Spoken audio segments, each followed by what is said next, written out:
Bismillahirrahmanirrahim. Assalamualaikum warahmatullahi wabarakatuh. Waalaikumsalam warahmatullahi wabarakatuh. Para pendengar yang dimuliakan Allah SWT, pada kesempatan kali ini kita akan melanjutkan kembali silsilah tentang Ummahatul Mukminin, dan kita sudah sampai ke istri Rasulullah yang ketujuh ya. Ketujuh. Sebelumnya kita sudah menceritakan tentang kisah Sayyidah Ummu Salamah, ibunda kita Sayyidah Ummu Salamah ya. Dan pada saat ini kita akan melanjutkan pada ibunda kita Sayyidah Zainab binti Jahsh. Kita kenali beliau dulu dari nasabnya ya. Beliau adalah Sayyidah Zainab binti Jahsh, ibn Ri'ab, ibn Ya'mur, ibn Sabirah, ibn Murrah, ibn Kabir, ibn Ghanam, ibn Dudan, ibn Asad, ibn Khuzaimah. Dan ibunda beliau adalah Umaymah binti Abdul Muthalib. Jadi putri dari Abdul Muthalib, kakek dari Rasulullah SAW. Sehingga Sayyidah Zainab sambung dengan Rasulullah ini, masih ada kekerabatan dengan Rasulullah ini, adalah sebagai sepupu beliau. Dan termasuk saudara dari Sayyidah Zainab itu adalah Abdullah ibn Jahsh, seorang laki-laki yang termasuk sahabat yang wafat ya pada waktu perang Uhud. Dan juga Sayyidina Abdullah ibn Jahsh ini juga adalah suami dari Sayyidah Zainab binti Khuzaimah. Ya, waktu itu kita pernah bahas tentang Sayyidah Zainab binti Khuzaimah, bahwasanya suami beliau itu ada pendapat yang mengatakan bahwa suami sebelum menikah dengan Nabi, belum menikah dengan Sayyidina Abdullah ibn Jahsh, yaitu saudara dari Sayyidah Zainab. Nah ini, jadi Sayyidina Abdullah bin Jahsh ini wafat pada waktu perang Uhud, sehingga akhirnya beliau dimakamkan satu liang dengan Sayyidina Hamzah. Jadi dimakamkannya dengan Sayyidina Hamzah karena ya paman, keponakan dengan paman gitu ya. Dan sebelum kita membahas tentang Sayyidah Zainab, maka kita akan sedikit menceritakan tentang pernikahan beliau sebelum dengan Rasulullah SAW. Jadi ketika Rasulullah SAW menikah dengan Sayyidah Khadijah mempunyai seorang budak yang bernama Sayyidina Zaid ibn Harithah ya. Sayyidina Zaid bin Harithah ini adalah seorang budak yang memang bersama Sayyidah Khadijah dari mulai ketika beliau masih kecil.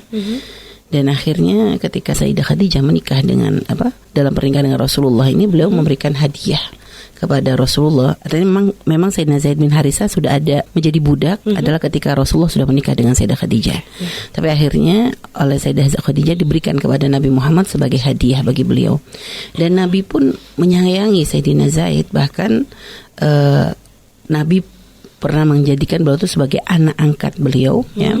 Sehingga dirubah nasabnya menjadi Sayyidina Zaid ibn Rasulullah. Dan ini masyhur sekali, sehingga memang Sayyidina Zaid dikenal sebagai Sayyidina Zaid ibn Rasulullah. Baru setelah ada larangan tabani itu kembali lagi kepada nasab ayahnya. Hanya saja peristiwa ini memang diketahui oleh orang-orang kafir. Artinya memang sudah masyhur di kalangan orang-orang saat itu bahwa Sayyidina Zaid ini adalah merupakan anak angkat Nabi. Dan tradisi di jahiliyah itu ya, anak angkat itu punya posisi seperti anak kandung. Jadi anak angkat tuh punya posisi persis seperti anak kandung. Jadi nanti mendapatkan warisan jadi dan sebagainya itu. Baik. Akhirnya termasuk ketika Sayyidina Zaid sudah dewasa dan sudah waktunya untuk menikah, maka Nabi Muhammad SAW memilihkan seorang wanita untuk beliau, dan dipilihlah oleh Rasulullah SAW seorang wanita dari golongan yang maksudnya punya pangkat tinggi, yang punya martabat tinggi, yaitu Sayyidina Zainab binti Jahsh. Karena beliau masih termasuk dari golongan dari Bani Muthalib, itu kan termasuk memang punya ibarat kalau secara bahasa Indonesia kastanya itu tinggi gitu ya. Adapun Sayyidina Zaid adalah seorang budak. Dan memang ada tujuan yang Nabi lakukan untuk menikahkan Sayyidina Zaid dengan Sayyidina Zainab ini tujuannya adalah untuk menunjukkan bahwasanya Islam itu ingin menghapus perbedaan. Jadi dalam Islam tidak ada perbedaan antara orang kaya, antara orang fakir, tidak ada perbedaan antara orang merdeka dengan budak, karena kan in akramakum indallahi atqakum. Jadi Nabi itu pengen mengedepankan ini supaya mereka faham bahwasanya di dalam Islam itu yang paling dipentingkan adalah tingkat ketakwaannya seseorang. Yeah. Dan Sayyidina Zainab, ya, ketika Sayyidah Zainab itu ketika beliau diperintahkan ya oleh Rasulullah untuk menikah dengan Sayyidina Zaid, ya, akhirnya beliau waktu itu merasa sangat berat bagi Sayyidina Zainab karena masalah kafa'ah, ya, masalah kafa'ah satu kufu gitu ya, itu bagaimanapun tidak mudah bagi Sayyidah Zainab untuk mematuhi gitu ya, sehingga waktu itu Sayyidina Zainab ketika mendapatkan perintah dari Nabi untuk menikah dengan Sayyidina Zaid itu beliau mempertanyakan, ini apakah perintah ya Rasulullah? Artinya apakah ada pilihan? Sehingga akhirnya ketika beliau berkata seperti itu, turunlah firman Allah SWT, wa ma kana lil mu'minin wala mu'minatin idza qadallahu wa rasuluhu amran ay yakuna lahumul khiyarah. Jadi hendaknya enggak ada bagi seorang mukmin dan mukminah ketika Allah dan Rasulnya menetapkan sesuatu, kok mereka tuh masih bimbang, masih ragu, ya, min amrihim, jadi kok masih ragu dengan apa yang sudah dipilihkan oleh Allah dan Rasulullah sallallahu alaihi wasallam. Wa may yasillaha ya wa rasulahu faqad dhalla dhalalan mubina. Jadi barang siapa yang bermaksiat, melanggar Allah dan Rasulnya, maka dia telah tersesat, mendurhakai Allah dengan durhaka yang sesungguhnya. Dan Sayyidah Zainab adalah seorang wanita yang agamanya tuh bagus gitu ya. Beliau begitu mendengar firman Allah ini langsung mematahkan hawa nafsunya, ya, melawan hawa nafsunya yang menentang pernikahan dengan seorang budak, sehingga akhirnya beliau pun lalu menyambut perintah Nabi Muhammad SAW tersebut, walaupun ini sangat bertentangan dengan hati nuraninya, dan menyetujui untuk menikah dengan seorang budak yang bernama Sayyidina Zaid ibn Harithah itu. Terjadilah pernikahan, dan memang ya subhanallah, artinya memang dua-duanya adalah orang mulia. Sayyidina Zainab adalah orang mulia, Sayyidina Zaid juga adalah orang mulia. Akan tetapi pun orang-orang baik juga ya kadang belum tentu bisa bertemu dalam yang namanya pernikahan. Jadi akhirnya dalam pernikahan ini menjadi pernikahan yang kurang harmonis, kurang indah. Ya, karena memang ya itu tadi masalah kufu itu memang makanya termasuk dalam syariat kita sendiri, sampai Made mengatakan masalah wajibnya masalah kufu ini, kafa'ah sepadan itu, karena sebenarnya untuk menjadikan mudah seseorang itu dalam membangun pernikahan agar tidak pincang begitu ya. Makanya cuma memang tidak menjadi suatu yang wajib. Ada khilaf, ada mengatakan wajib ya, tapi kalau memang artinya ini harus menjadi suatu pertimbangan. Karena memang ibaratnya kalau misalnya ada seorang alim misalnya begitu, ya kalau mau cari istri yang sesuai lah gitu. Jadi sama-sama ibaratnya kalau paling enak ya kalau orang misalnya masalah tentang dunia kesehatan gitu ya. Ya paling enak sebenarnya ya bukan berat ini gambaran saja. Maksudnya ya kadang supaya obrolan nyambung dan sebagainya. Jadi kalau memang satu kufu itu satu sepadan itu memudahkan nanti dalam komunikasi, dalam berinteraksi, sehingga nggak terlalu yang ini nggak terlalu minder, yang ini nggak terlalu merasa tinggi, jadi begitu. Nah akhirnya karena pernikahannya sudah nggak indah, Sayyidina Zaid pun sudah merasa tidak nyaman gitu ya, tidak nyaman dengan pernikahan tersebut. Akhirnya beliau pun mengatakan kepada Nabi ya bahwasanya beliau tuh ya tidak mampu untuk bertahan dalam pernikahan tersebut, sehingga memberikan isyarat kepada Rasulullah bahwasanya beliau itu ingin ya selesailah, ingin selesai dengan pernikahan tersebut. Dan akhirnya waktu itu Nabi Muhammad SAW gitu ya sudah paham gitu. Beliau memang sudah mendapatkan isyarat dari Allah Subhanahu Wa Taala tentang pernikahan Sayyidina Zaid ini gitu ya. Akan tapi ketika itu kan ketika Sayyidina Zaid mengatakan bahwa sudah tidak mampu bertahan dengan Sayyidina Zainab, Nabi mengatakan ittaqillah gitu lah, amsik alaika zaujak ya wattaqillah. Jadi Nabi itu ngomong sama Sayyidina Zaid, tahan dulu, pegang dulu istrimu, takwalah kepada Allah. Waktu itu sehingga akhirnya turun firman Allah SWT. Allah berfirman wa wa taqulu lil ladzina an'ama Allah 'alaihi wa an'amta 'alaihi amsik 'alaika zawjak wattaqillah wa tukhfi fi nafsika ma Allahu mubdihi ya wa takhshana wallahu a'aqu an takhsha. Jadi waktu itu Nabi itu sebenarnya sudah mendapatkan isyarat dari Allah bahwasanya memang Sayyidina Zaid dan Sayyidina Zaid akan berpisah dan Sayyidina Zainab akan menikah dengan Rasulullah sallallahu alaihi wasallam. Hanya Nabi itu agak subhanallah, maka sampai dikatakan oleh Sayyidah Aisyah ya, kalau seandainya Rasulullah itu adalah seorang yang katimul ayam, seorang yang menutupi, menyembunyikan firman Allah, maka sungguh ayat yang memerintahkan Rasulullah untuk menikahi Sayyidah Zainab ini akan disembunyikan oleh Nabi. Bukan karena apa? Bukan karena Nabi itu menentang ini. Kalau ini gambaran, kalau misalnya Nabi Muhammad itu ternyata adalah orang yang menyembunyikan ayat, maka kenapa berat sekali? Karena Nabi tahu ini efeknya nggak main-main ini.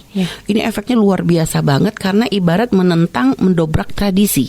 Suatu tradisi yang sudah mengakar kuat di masyarakat tiba-tiba didobrak. Ijtihadnya Rasulullah SAW, bukan maksiatnya Nabi ya, ijtihadnya Nabi. Jadi Nabi pengen melihat sikon dulu, waktu yang lebih tepat lagi gitu ya. Sehingga akhirnya disinggung oleh Allah Subhanahu Wa Taala dalam firman tersebut gitu ya. Bagaimana ketika Nabi Muhammad SAW ketika datang kepada Rasulullah SAW, seorang yang itu Sayyidina Zaid maksudnya digambarkan di situ ya, amsik alaika, tahan terus istrimu dan bertakwalah kepada Allah. Ya, padahal sedang kamu menyembunyikan dalam hatimu apa yang Allah nyatakan gitu ya, dan kamu takut kepada manusia sedangkan Allah lebih berhak untuk kamu takuti.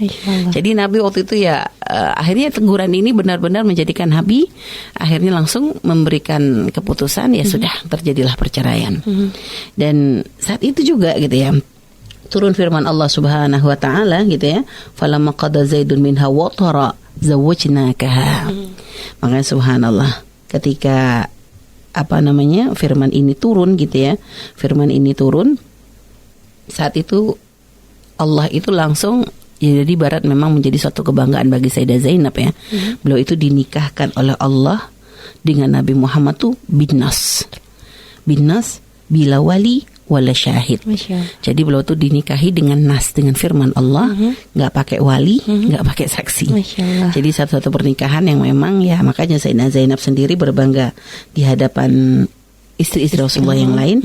Zawwajakunna aba'ukun ya, wa zawwajani Allah min fawqi sab'i samawat. Kalian yang menikahkan kalian tuh ayah-ayah kalian, tapi aku yang menikahkan aku dengan Rasulullah adalah Allah dari langit ketujuh. Maksudnya gini. Jadi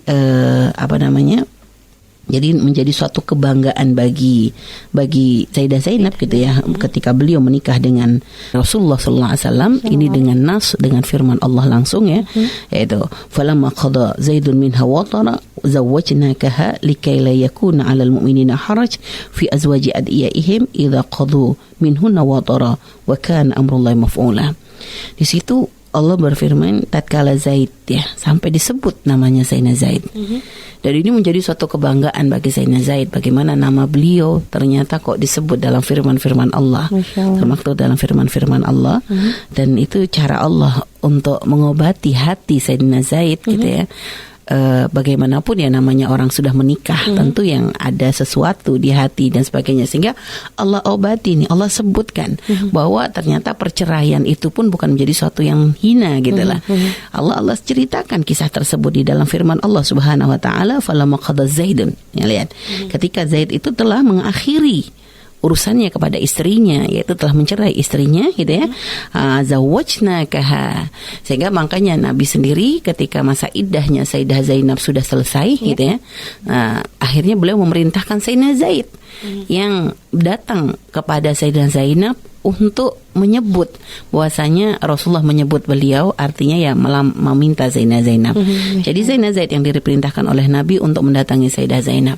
Dan Sayyidina Zaid subhanallah, arti ya tentu punya kenangan namanya dengan istri, akan tapi perintah Allah dan Rasulullah itu lebih diutamakan.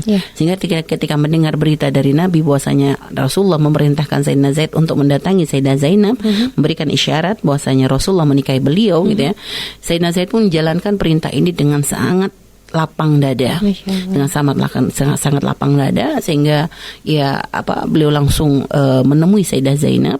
Dan ketika Sayyidah Zainab itu didatangi oleh Sayyidina Zaid gitu ya, beliau pun mengatakan aku nggak bisa ngasih jawaban. Aku akan meminta petunjuk dari Allah SWT. Karena ya bagaimana Zainab adalah orang yang memang subhanallah gitu. Beliau adalah orang yang sangat bertakwa kepada Allah.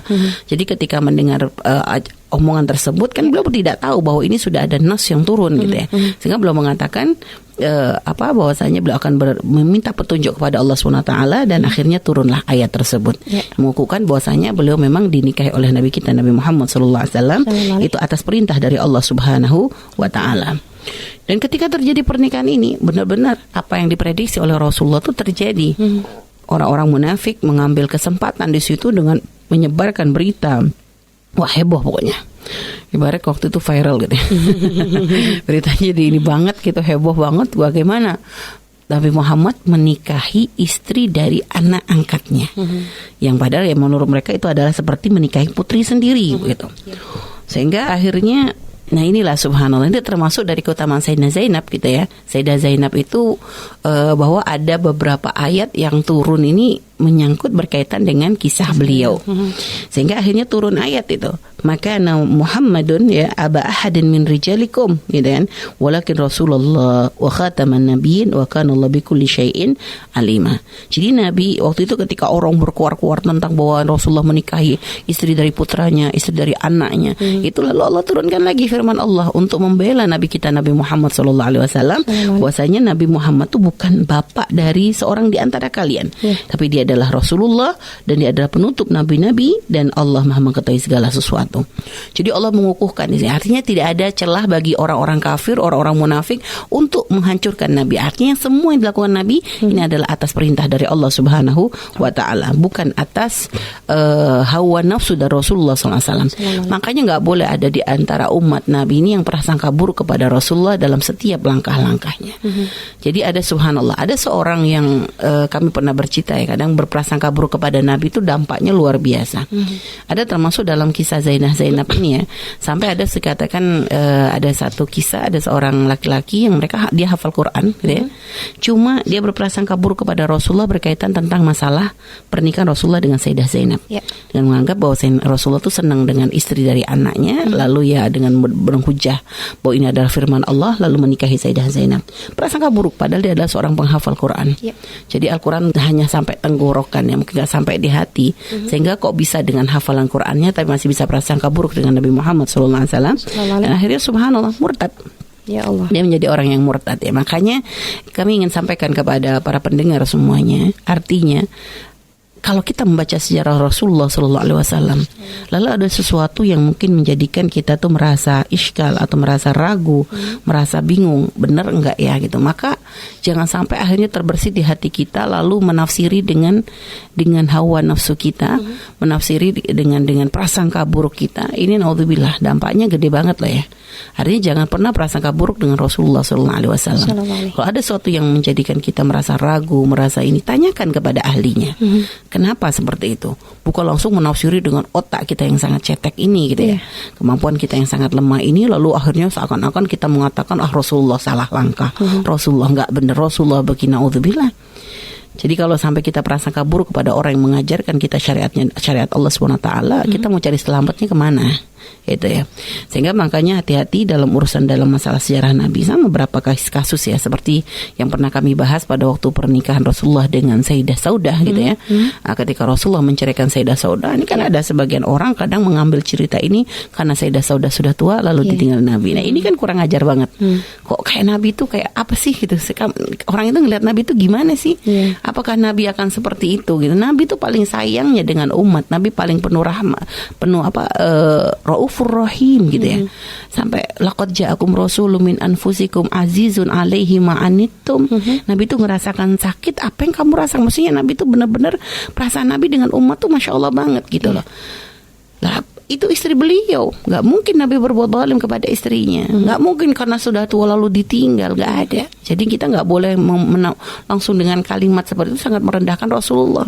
Ini seandainya bukan Nabi saja gitu ya. Artinya kalau ada orang misalnya setelah punya istri misalnya yang baru, yang lama, yang tua lalu didolimi lalu dicerai gara-gara dapat yang baru, kita kan mengatakan orang kurang ajar banget. Nggak mungkin hal seperti ini dilakukan oleh Nabi kita, Nabi Muhammad SAW. Itu. Jadi ada banyak kadang beberapa hal yang memang kita tuh harus selektif. Sama seperti waktu ada kita pernah mendengar seseorang bercerita tentang Nabi dengan Sayyidah Maria Al-Qibtiyah gitu ya. Itu sendiri dengan bahasa yang kurang adab, sampai dengernya tuh sampai nangis ya, sampai apa ya Allah kok tega banget ngomong begitu. Jadi ketika Nabi mendapatkan hadiah 2 orang budak yaitu Sirin dengan Sayyidah Maria Al-Qibtiyah gitu ya. Nabi milih Sayyidah Maria. Kenapa? Soalnya lebih cantik gitu ya.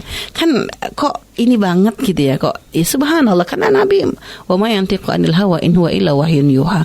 Jadi Nabi enggak pernah melakukan apapun dia kecuali adalah dengan petunjuk dari Allah Subhanahu wa taala. Jadi kesannya kok Nabi tuh kayak iniin fisik banget gitu loh. Jadi inilah kadang ada beberapa orang itu kadang membaca sejarah Nabi tidak dengan adab. Sehingga akhirnya menjadi fitnah ini. Dia menceritakan lagi kepada orang lain dengan bahasa kayak menganggap ini kisah Nabi ini kayak kisah novel-novel picisan begitu, sehingga menceritakannya sama sekali tidak adab, tidak ada adab. Makanya ini harus diperhatikan rambu-rambu ketika kita menceritakan sejarah Rasulullah SAW. Adab itu jangan ditinggalkan. Husnudzan itu harus kita tanamkan. Jadi tidak ada celah untuk kita berprasangka buruk kepada Rasulullah SAW. Baik ya. Baik, kembali lagi kepada kisah tadi kepada Sayyidah Zainab gitu ya. Ini akhirnya benar-benar menjadi satu satu fitnah yang disebar di kalangan orang-orang kafir saat itu, orang kafir dan munafik, bagaimana bahwa Rasulullah itu menikahi putra angkatnya. Dan inilah makanya memang akhirnya dari sini memang mematahkan yang namanya tabani itu. Makanya Allah di situ lalu berfirman, ud'uhum li abaihim huwa aqsatu indallah. Maka panggil mereka itu dengan nama-nama bapak mereka. Jadi anak ini maksudnya pematahan tabani ini menghilangkan yang namanya tabani. Jadi tidak diperkenankan seorang anak itu berubah nasabnya dikarenakan diambil anak oleh orang lain gitu ya, sampai melupakan nasab bapaknya. Maka ud'uhum li abaihim wa aqsatu indallah fa illam ta'lamu abaahum fa ihwanukum fid din wa mawalikum wa laysa 'alaikum junah fi ma akhtatum bihi walakin ma ta'ammadat qulubukum wa kana Allahu ghafurur rahim. Jadi di sini Allah memberikan penegasan gitu kepada dalam masa ini masalah syariat bahwasanya tidak diperkenankan itu seorang anak berubah panggillah mereka dengan nama bapak-bapak mereka, itulah yang lebih adil di hadapan Allah Subhanahu wa taala. Dan jika kamu tidak mengerti bapak mereka, maka panggillah mereka sebagai saudara-saudaramu seagama dan maula-maulamu, dan tidak ada dosa atasmu terhadap apa yang kamu khilaf kepadanya. Tapi apa yang disengaja oleh hatimu, dan Allah Maha Pengampun lagi Maha Penyayang. Jadi di sini Allah ingin menegaskan gitu ya, bahwasanya yaitu tadi tentang masalah tabani tidak diperkenankan, sehingga makanya ketika Nabi menikahi Sayyidah Zainab, maka itu bukan merupakan suatu dosa, bukan merupakan suatu pelanggaran, tapi memang untuk pengukuhan terhadap syariat Islam, untuk menghapus syariat yang salah, untuk menghapus adat-adat yang salah gitu ya, di dalam yang sudah kadung mengakar di masa jahiliyah. Jadi dan memang ini akhirnya menjadi satu yang harus kita pakai sampai sekarang. Makanya jangan sampai kalau ada orang ya ini makanya menjadi hal yang istilah adopsi itu ya. Makanya dalam syariat Islam itu ya adopsi itu tidak ada. Adopsi tidak diperkenankan. Tapi kalau seandainya saya pengen ngerawat anak misalnya, boleh nggak? Boleh, nggak ada larangan. Tapi jangan langsung dirubah nasab bapaknya gitu lah. Jadi merawat anak diperkenankan, tapi nggak boleh itu merubah nasabnya itu loh. Jadi bukan berarti Islam itu langsung menghilangkan tabani, itu menghilangkan, akhirnya menghapus keinginan orang umat untuk bisa berbuat baik kepada orang lain. Gak ada. Jadi ini hanya masalah jangan dirubah nasabnya. Jadi nasab itu nasab bapak tidak dirubah. Makanya dalam syariat kita kalau ada orang menikah pun, seorang wanita menikah, jangan langsung dia berubah nasab jadi nasab suaminya. Sehingga kan ini kadang menjadi suatu tradisi yang salah. Ini tradisinya orang kafir dipakai di kita, latah kita ini. Kita nih kadang nggak mau belajar dari syariat sendiri, gampang ikut ngambil syariatnya orang. Sehingga misalnya Umi kan Fairuz Khairuman Ar-Rahbini, Umi punya ayah namanya Khairuman, marga Umi Ar-Rahbini. Ini kadang kalau orang latah ini akhirnya gara-gara Umi nikah sama Yahya misalnya, jadi Fairuz Yahya Jamsuri kan nggak ketemu. Terus bedanya Umi sama anak nih mana? Lihat dalam Islam tuh jelas Fairuz Khairuman. Jadi orang paham, oh ini istrinya, ini anaknya kan gitu. Jadi nggak bisa, jangan dirubah nasab begitu. Lain kalau seandainya cerita gini, kalau ada Pak RT panggil Bu RT, itu lain. Itu bukan karena merubahnya ini ya, cuma karena supaya orang kenalnya kan begitu. Kadang kalau ada Pak RT kenalnya Bu RT-nya gitu. Namanya kadang nggak tahu gitu. Lah itu lain cerita. Hanya kalau sampai nama akhirnya diganti lah ini. Sekarang kebayang nggak kalau seandainya selalu namanya ngikutin nama suami. Lo nggak taunya suaminya 5, ganti 5 kali nama berarti dia.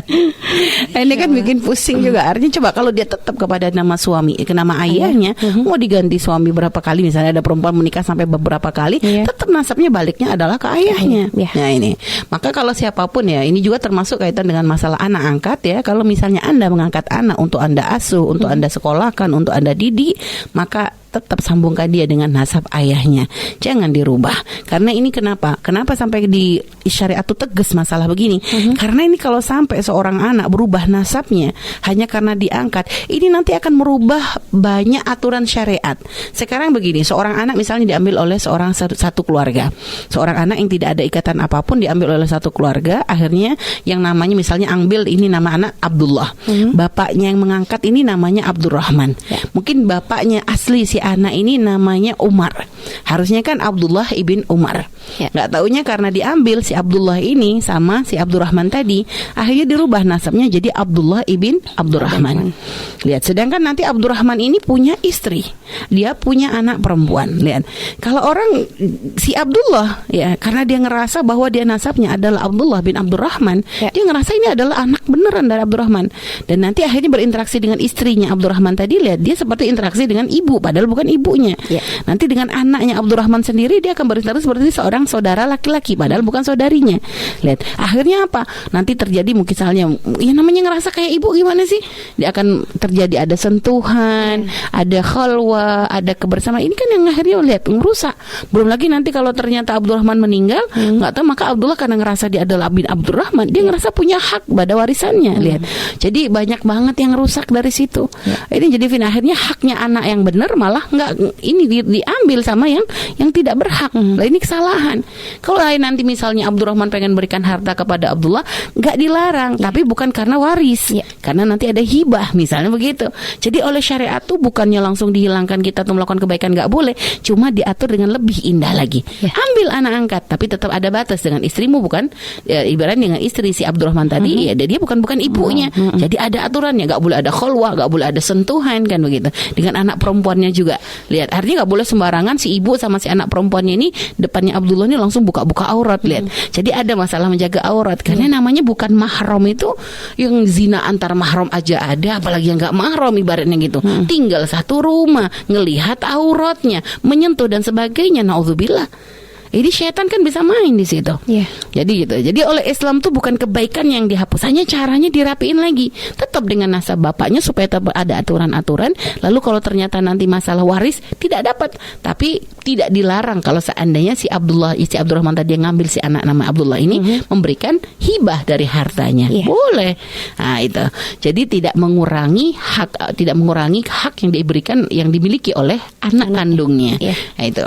Baik, ini adalah hal yang harus diperhatikan dalam masalah tabani itu ya. Yang ini mengambil dari hikmah ya dari pernikahan Rasulullah dengan Sayyidah Zainab binti Jahash. Baik Umi, kita akan break sejenak ya Umi ya.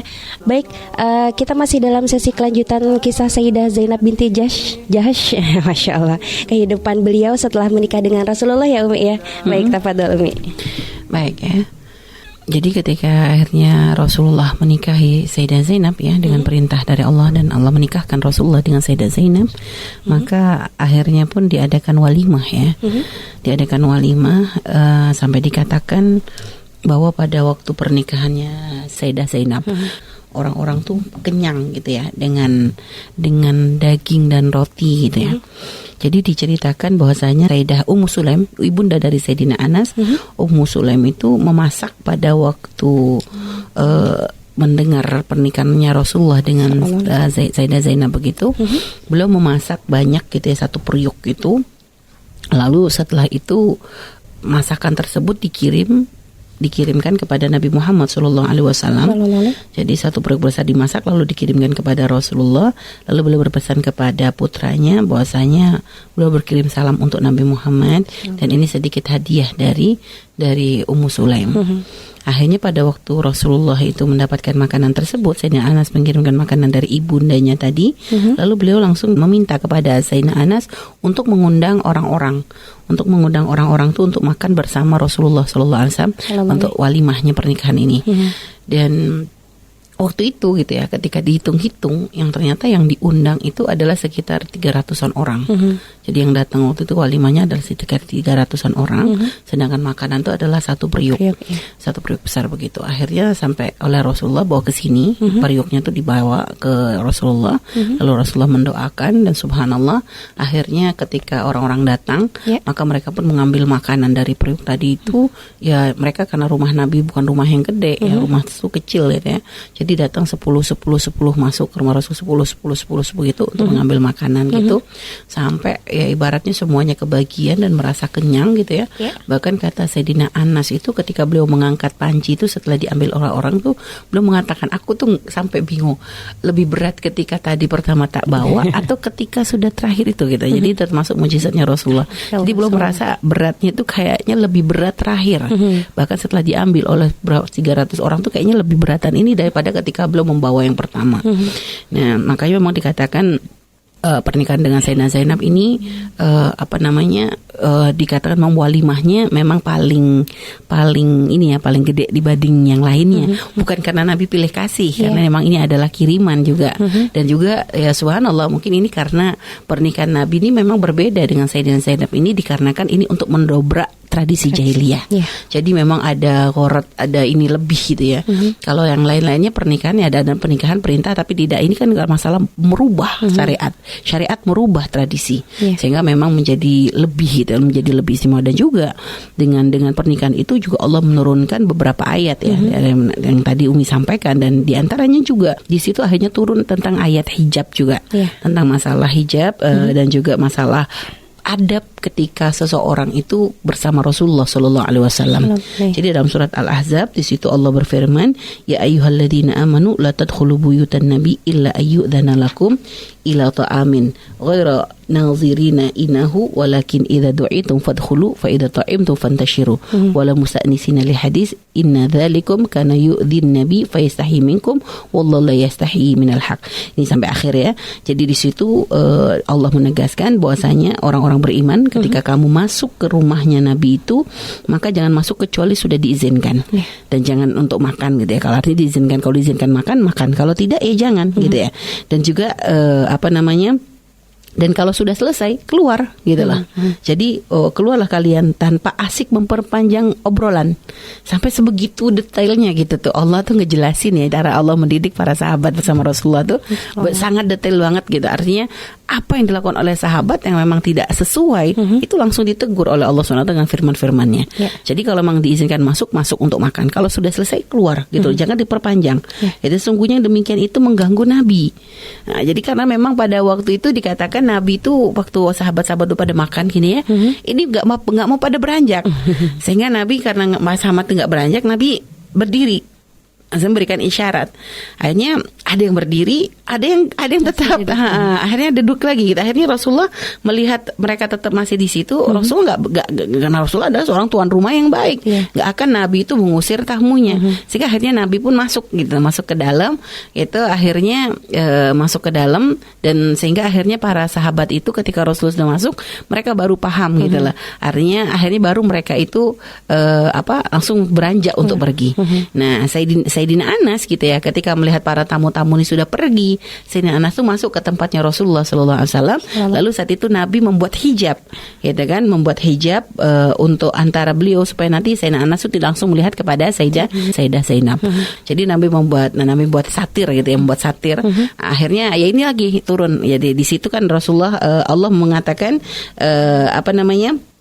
jadi kalau seandainya wa idza sa'altumuhunna mata'an fas'aluhunna min wara'i hijab. Jadi artinya kalau urusan dengan istri-istri Rasulullah itu maka jangan langsung interaksi langsung, akan tapi bertanyalah di balik hijab. Dzalikum athhar liqulubikum wa qulubihinna. Itu akan lebih bagus bagi hatimu dan hati mereka. Wa makana lakum an tu'dzu Rasulullah, ini ya. Dan jangan sampai kalian tuh menyakiti Nabi Muhammad sallallahu alaihi wasallam, wala antankihu azwajahu min ba'di abada. Dan juga jangan sampai kalian tuh menikahi istri-istri Rasulullah setelah wafatnya Nabi, setelah Nabi selamanya. Jadi yang siapapun yang sudah dinikahi oleh Nabi maka tidak boleh dinikahi oleh umatnya. Kan memang beliau adalah ummahatul mukminin, ibunda orang-orang mukmin. Tapi bukan berarti masalah keharuman ini haram urusannya dengan masalah nasab, bukan masalah mahram, bukan. Cuma ini adalah untuk kemuliaan, penghormatan Allah, cara Allah memuliakan Rasulullah SAW dan menjadikan agar kita tuh punya takzim kepada Nabi. Nggak pantas banget gitu. Karena ibarat jangankan ya Rasulullah tuh ya Masya Allah, jangan bandingin gitu. Kadang sampai urusan dalam syariat saja kayak seorang ini ya dalam masalah pernikahan, mahram nasab itu ya. Kalau ada seorang laki-laki misalnya menikahi seorang janda, jandanya punya anak perempuan. Ya, kalau seandainya sudah menikah dengan janda tersebut tapi belum digauli, maka kan boleh, ibaratnya kalau sudah cerai dia nikah sama yang anak perempuannya. Tapi kalau kebalikannya enggak, ada seorang janda ada seorang perempuan nikah sama duda. Si duda punya anak laki. Nah, enggak taunya masih belum dikumpul misalnya, baru nikah dengan si perempuan tadi, cerai. Maka tetap walaupun masih belum dikumpuli tidak boleh menikah dengan anak dari si duda tadi. Kenapa? Untuk menjaga kehormatan bapak walaupun belum digauli ya. Loh, ini aja untuk masalah urusan bapak aja ada aturannya. Gimana kalau Nabi kita gitu lah. Karena memang turunnya ayat ini juga dikarenakan ada beberapa sahabat tuh udah ngincer istrinya Rasulullah. Termasuk diantaranya adalah Sayyidah Aisyah radhiyallahu taala anha. Tuh ada seorang sahabat mengatakan nanti kalau Rasulullah wafat aku yang akan menikahi Sayyidah Aisyah gitu. Jadi padahal kan nggak mungkin ada orang yang bisa pantas lagi kalau sudah nikah dengan Nabi pun kayaknya nggak kebayang istri Nabi mau nikah sama yang lain. Jadi kalau syariat nggak turun pun siapa yang bisa menandingi kebagusannya Rasulullah. Sayyidah Ummu Salamah saja lihat menikah dengan Abu Salamah, mengatakan siapa yang lebih baik dari Abu Salamah. Jadi kalau Nabi siapa lagi tingkatannya. Jadi makanya subhanallah Allah menetapkan hukum gitu ya, bahwasanya memang untuk istri-istri Rasulullah tidak boleh dinikahi lagi selamanya.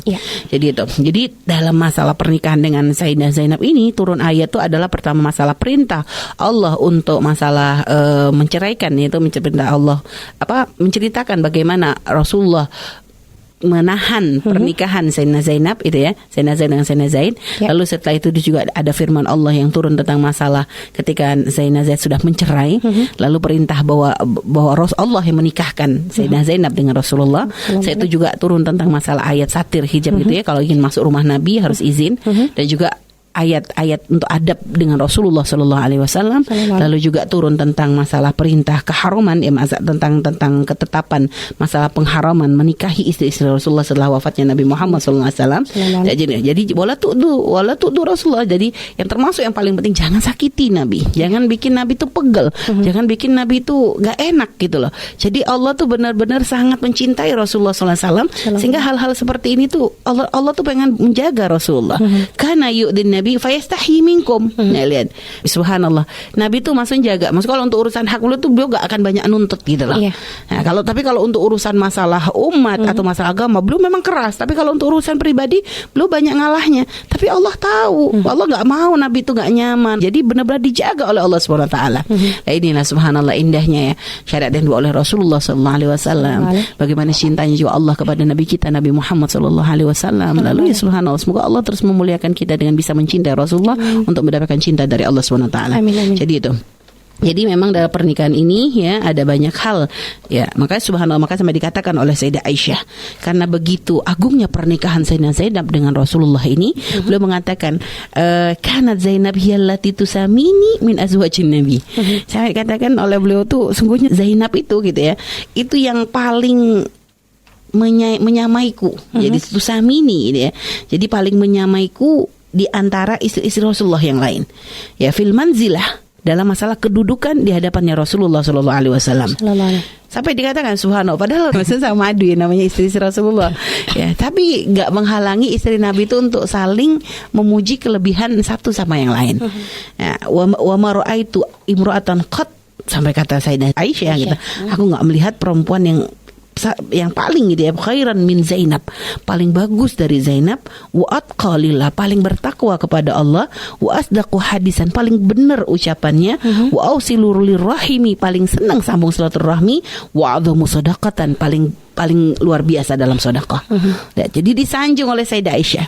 Jadi masalah padahal pernah ada perselisihan antara Sayyidina Zainab dengan Sayyidah Aisyah, masalah kecemburuan Sayyidah Zainab ketika Rasulullah lebih memberikan perhatian lebih kepada Sayyidah Aisyah. Sayyidah Zainab pernah cemburu gitu ya. Akan tapi pun di antara istri-istri Nabi itu subhanallah memang enggak dipilih jadi istri Nabi kecuali memang wanita-wanita pilihan ya. Pernah ada kecemburuan seperti itu, tapi lihat dalam ketika kasus Khabarul Ifk pernah kami sampaikan ketika Rasulullah bertanya kepada Sayyidah Zainab tentang berita dusta tersebut gitu ya.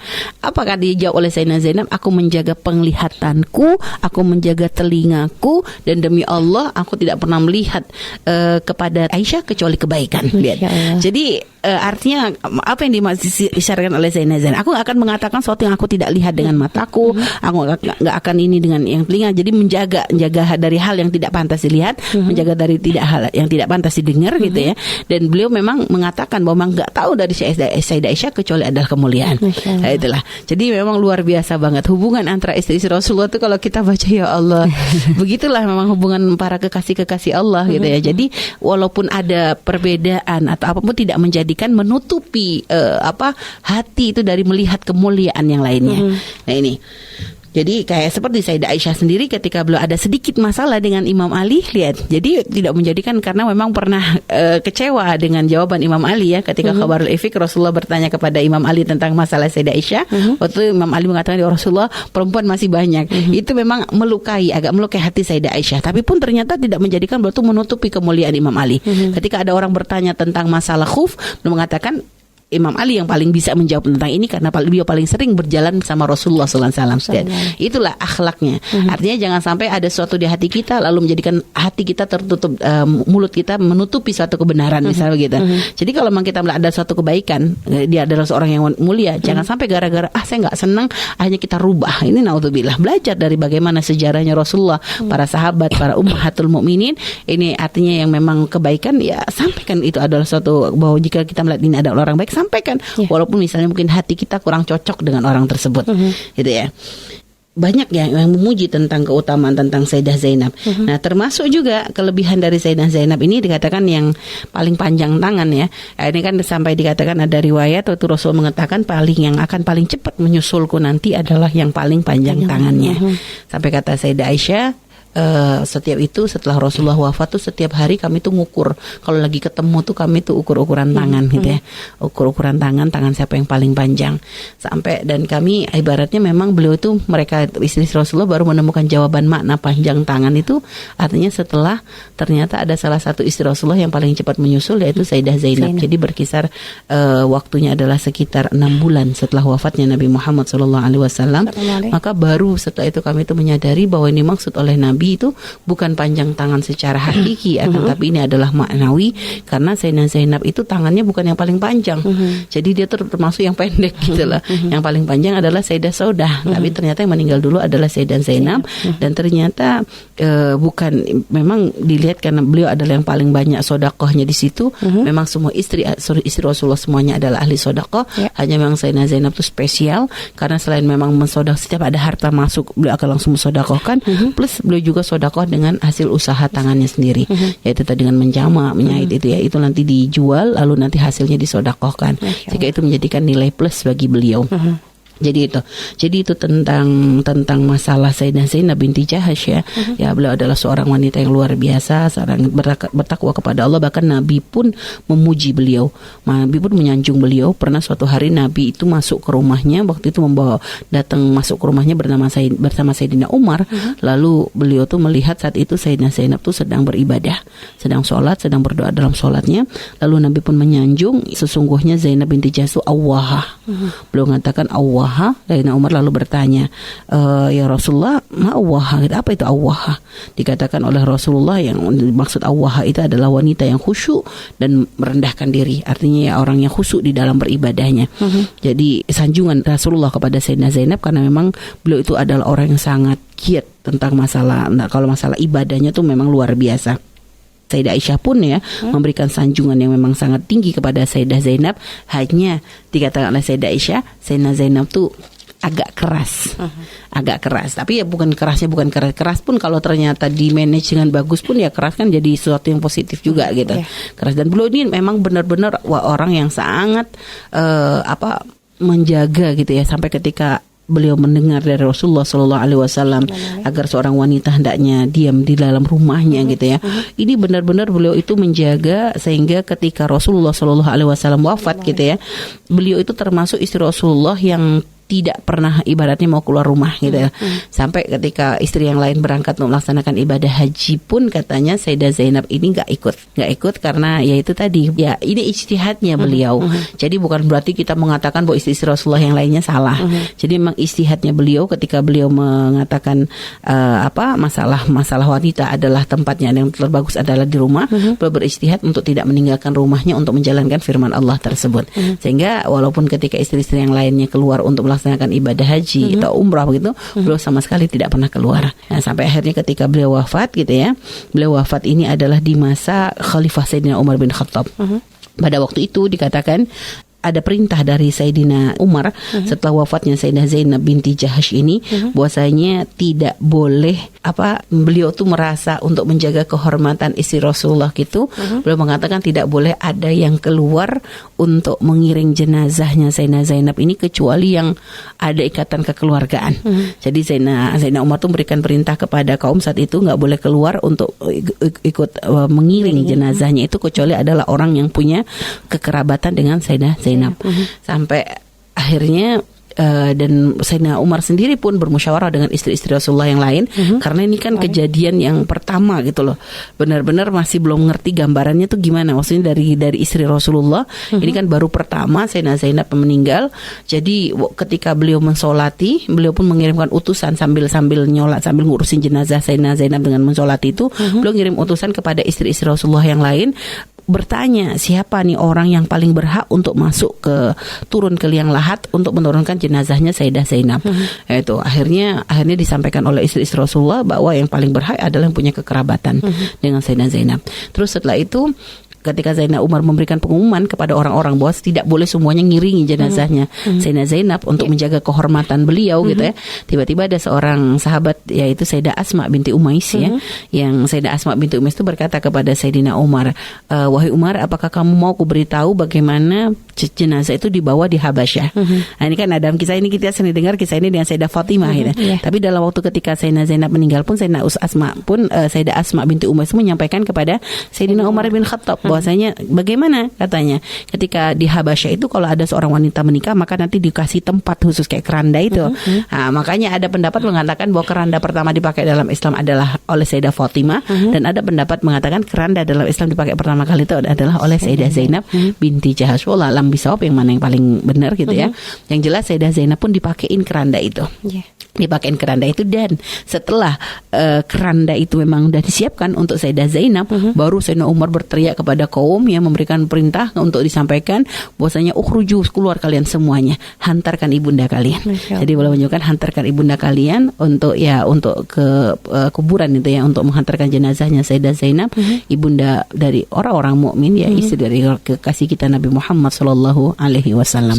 Jadi itu tentang gambaran kisah tentang Sayyidah Zainab binti Jahash ya. Semoga kita bisa mengambil pelajaran, bisa mengambil ibrah, dan semoga Allah tambahkan cinta juga di hati kita kepada beliau karena beliau adalah orang yang dekat dengan Nabi kita Nabi Muhammad, sehingga dengan itu kita bisa sambung hati dengan Rasulullah sallallahu alaihi wasallam. Wallahu a'lam bishawab.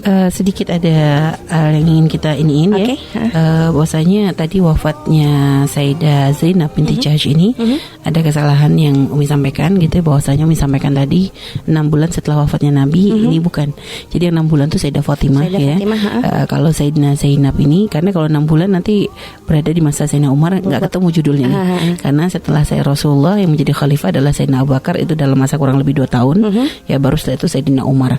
Jadi memang beliau wafat ini kalau dalam riwayat pada tahun 26 setelah hijrah gitu, setelah hijrah. Jadi ada banyak khilaf gitu ya. Yang jelas memang beliau wafat ada pada masa Sayyidina Umar dan menjadi istri yang pertama kali wafat dari istri Rasulullah SAW, gitu ya. Jadi wafatnya beliau pada masa Sayyidina Umar bin Khattab ya. Untuk masalah waktu itu memang ada beberapa perbedaan pendapat gitu ya. Ada perbedaan pendapat. Hanya saja yang jelas usia beliau ya ketika beliau wafat itu usianya adalah 53 tahun.